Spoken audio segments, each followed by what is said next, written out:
TRS సర్కార్ చేస్తున్న అణచివేత చర్యలకు భయపడేది లేదంటోంది కాంగ్రెస్.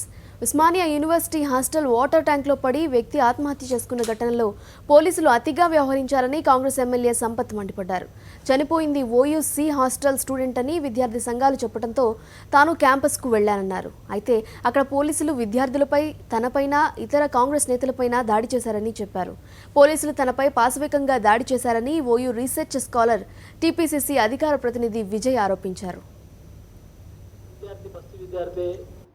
4 రోజుల కింద తప్పిపోయి ఉంటే సంబంధిత పోలీస్ స్టేషన్ ఎందుకు ఫిర్యాదు చేయలేదని మేము అడిగాము. మేము వీటిని నిలదీస్తే బలవంతంగా అక్కడ రౌడీలని, గుండాలను తీసుకొచ్చి బాడీని తీసుకెళ్ళి అడ్డుకునే వ్యక్తులని, ప్రశ్నించిన వ్యక్తులని పాశవికంగా దాడి చేసి మాకు సంఘీభావంగా వచ్చినటువంటి ఎమ్మెల్యే సంపత్ కుమార్ గారి కారుని పోలీసులే తీవ్రంగా గన్నులతో ఉల్టబెట్టి కొట్టి అద్దాలు ధ్వంసం చేశారు.